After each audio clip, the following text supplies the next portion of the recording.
La Sécu, qu'est-ce que c'est ?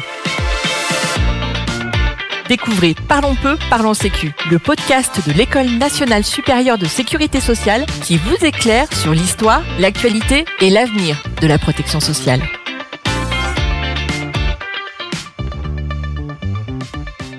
Nous poursuivons notre série spéciale à l'occasion des 80 ans de la sécurité sociale.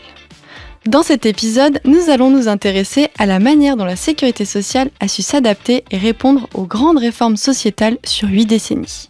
De l'évolution des modèles familiaux à la prise en compte de nouvelles formes de travail, en passant par les enjeux de santé publique ou d'égalité, comment cette institution s'est-elle transformée pour accompagner les mutations de notre société ? Pour éclairer cette question, nous avons le plaisir d'accueillir à nouveau Julien Damon, enseignant à Sciences Po et HEC et conseiller scientifique de l'EN3S. Julien Damon, bonjour. Bonjour. Pour commencer, expliquez-nous ce que l'on peut entendre par l'expression « réforme sociétale ».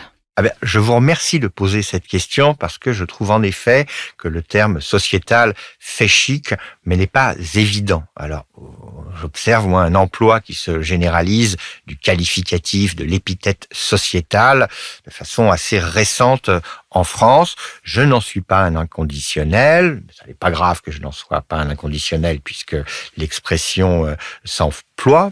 Et je trouve qu'on l'utilise un peu à toutes les sauces. Alors, j'ai l'impression qu'on veut marquer, avec cette expression sociétale ou réforme sociétale, dans le champ de la protection sociale, ce qui précisément n'est pas du domaine des prestations sociales, des équipements médico-sociaux, des services d'accompagnement. Bref, quand on parle en sécurité sociale de sociétal, c'est pour désigner des phénomènes, des évolutions qui ne relèvent pas directement des mécanismes socio-fiscaux et de l'horlogerie très précise des prélèvements et des prestations. En ce sens, pour répondre quand même de façon simple à votre question, les réformes sociétales sont les grandes réformes de société qu'accompagnent ou que, parfois, précèdent même la sécurité sociale.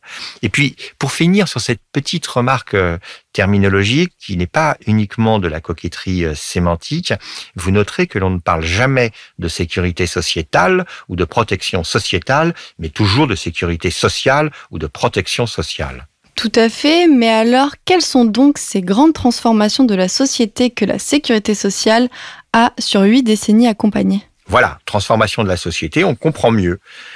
Je pense au premier chef à la question de l'égalité entre les hommes et les femmes.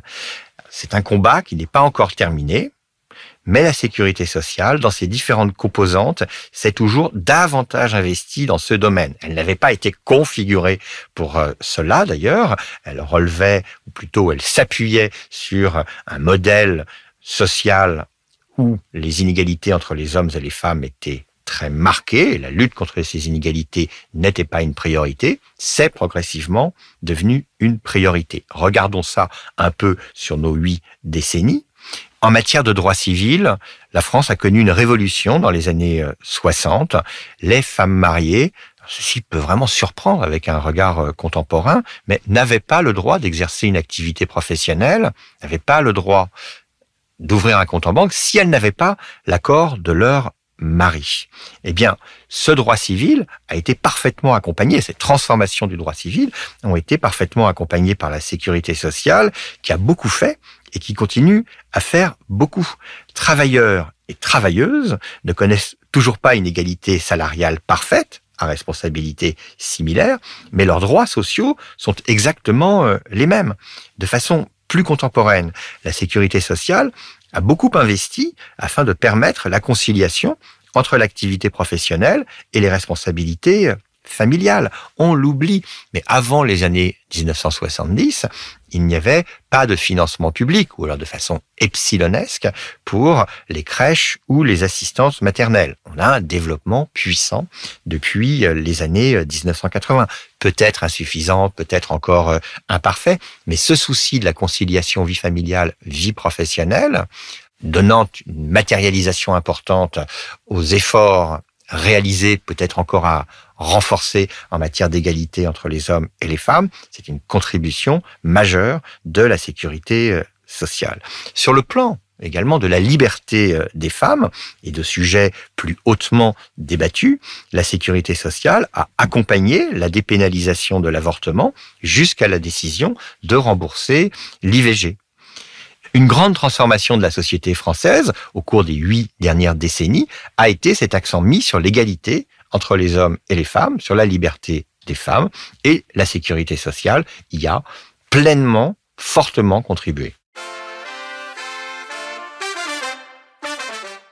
On dit parfois que la sécurité sociale a même précédé certaines évolutions de société. C'est tout à fait exact.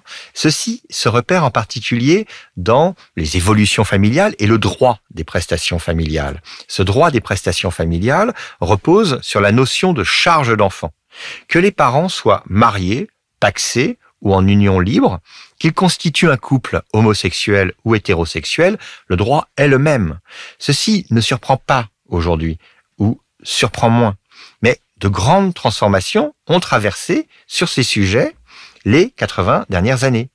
Jusqu'aux années 70, pour ne pas parler immédiatement des sujets de mariage pour tous, mais d'abord du mariage en général, jusqu'aux années 1970, vous aviez 10% des naissances qui étaient hors mariage. On parlait d'enfants naturels, mieux, on parlait de bâtards.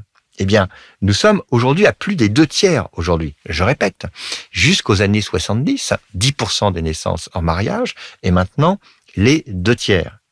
Dans les transformations juridiques, vous avez le PACS qui a été voté en 1999, le mariage pour tous en 2013. Ces évolutions, ces mutations même, qu'on les célèbre ou qu'on les déplore, n'ont pas conduit à des bouleversements des droits sociaux, en particulier en matière de prestations familiales, car le droit des prestations était déjà adapté à ces configurations familiales que la sécurité sociale de 1945 n'avait pas prévues. En un mot, oui, le droit des prestations familiales, plus largement le droit de la sécurité sociale, a précédé, à certains égards, le droit civil. Ce n'est pas rien. La sécurité sociale a également accompagné les changements du monde du travail. C'est exact ? Absolument, difficilement contestable. Si l'on veut résumer de façon très synthétique, le modèle de 1945 au sujet du travail présente 3 caractéristiques notables. D'abord, le financement du système repose intégralement, dans le principe, sur le travail. Ensuite, la sécurité sociale est d'abord un régime général pour les salariés, régime général qui est censé s'étendre à tout le monde, se généraliser. Enfin, pour la solidité du système, la sécurité sociale commande l'extinction du chômage. Belle expression. La sécurité sociale, je le répète, commande l'extinction du chômage. C'est un mot de Pierre Laroque. Eh bien, sur 8 décennies, tout a été bousculé en matière de travail.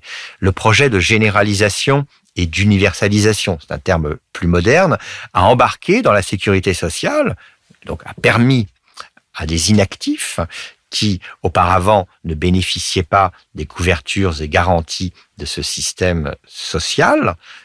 Vous avez eu ainsi intégration de différentes catégories de la population qui n'étaient pas dans le projet de 1945. Je pense aux indépendants, aux agriculteurs, aux militaires, aux ministres des cultes. Tout le monde du travail, dans sa diversité, s'est ainsi progressivement retrouvé dans la sécurité sociale. Autre initiative qui n'est pas du seul ressort de la sécurité sociale, qui n'est pas dans la sphère institutionnelle de la sécurité sociale, c'est le risque chômage. Ce risque dont on a pu dire qu'il n'avait pas été prévu en 1945. Eh bien, ce risque chômage a été construit comme une assurance sociale à partir de 1958.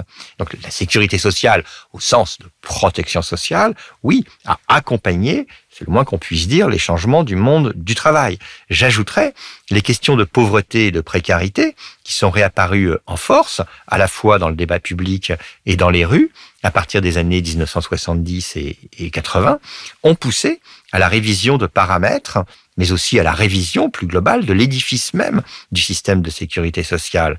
Celui-ci s'est adapté aux nécessités qui sont nées de la généralisation des couvertures, mais aussi du développement de la précarité et du chômage, avec d'autres financements. C'est le sujet de la contribution sociale généralisée, mais aussi par la gestion d'autres prestations, comme l'allocation aux adultes handicapés, créée dans les années 80, ou le RSA, dont l'ancêtre est le RMI, créé à la fin des années 80. Ce ne sont pas à proprement parler des prestations de sécurité sociale, mais ce sont bien les caisses de sécurité sociale qui les gèrent.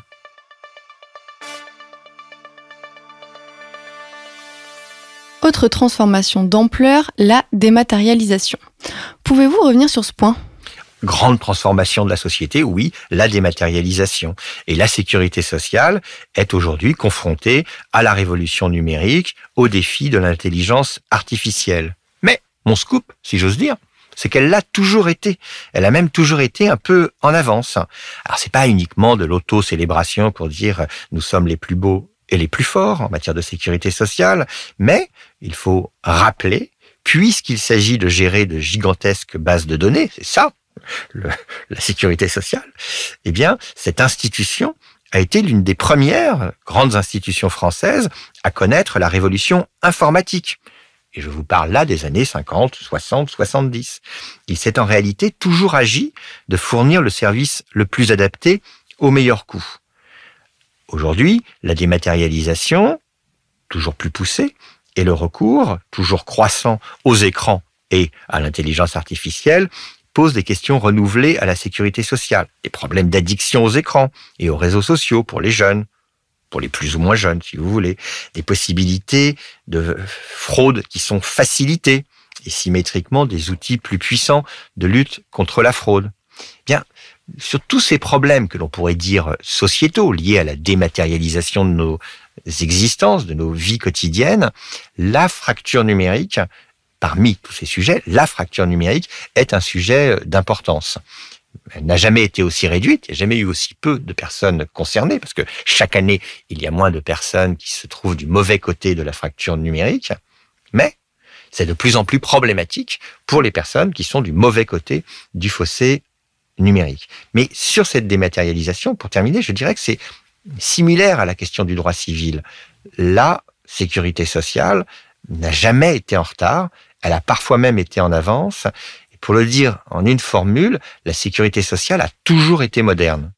Pour conclure, quel est le grand sujet sociétal de demain auquel la sécurité sociale devra faire face ? Eh bien, nous pourrions faire une longue dissertation sur ce qu'est un sujet sociétal par rapport à un sujet social, mais trouvons un thème important, et ce thème, c'est un problème d'aujourd'hui qui est lié à hier. Je m'explique, et je vais peut-être enfoncer une porte ouverte, mais il est bon quand même que cette porte soit bien ouverte pour que tout le monde soit bien au courant. C'est le thème du vieillissement de la population, qui est dans une certaine mesure un des succès de la sécurité sociale. La France, aujourd'hui, en matière de démographie, entre dans un nouveau régime démographique qui n'a plus grand-chose à voir avec celui de 1945. La durée de vie continue de s'allonger, grâce, entre autres, à la sécurité sociale. Et vous avez parallèlement, comme un peu partout dans les pays riches, et même un peu partout dans le monde, un désir d'enfant qui baisse, un nombre de naissances qui faiblit. Alors, la sécurité sociale, dans ce grand environnement démographique, a accompagné historiquement la création d'un nouvel âge de la vie. C'est celui des retraites. Alors, est-ce que c'est un âge de la vie, les retraites ? En tout cas, les retraités sont une nouvelle catégorie de la population dans les pays où vous avez de la sécurité sociale. Cette sécurité sociale, elle a amélioré les conditions de vie pour tous. Mais elle est aujourd'hui confrontée au problème, je les mets au pluriel, de sa soutenabilité démographique et de sa capacité à prendre en charge dignement et efficacement les aînés. Et un sujet capital que l'on peut baptiser réforme sociétale, si vous le souhaitez, c'est celui des révisions nécessaires de notre modèle social. Notre modèle social est fait de droit du travail, est fait d'équilibres économiques et sociaux entre générations, il est fait de services et de prestations pour les plus âgés, et ce modèle social doit s'adapter à la société de longévité. La sécurité sociale de 1945, elle était ajustée à une société très jeune. Celle d'aujourd'hui et de demain doit composer avec une société bien plus âgée. Et ceci commande certainement de nouveaux compromis que l'on peut probablement qualifier de sociétaux. Merci beaucoup pour cet éclairage. Merci. Nous vous donnons rendez-vous très bientôt pour un nouvel épisode de notre série spéciale sur les 80 ans de la sécurité sociale. Vous venez d'écouter Parlons peu, parlons sécu, un podcast de l'EN3S, l'École nationale supérieure de sécurité sociale. Retrouvez prochainement un nouvel épisode pour décrypter ensemble les enjeux de la protection sociale.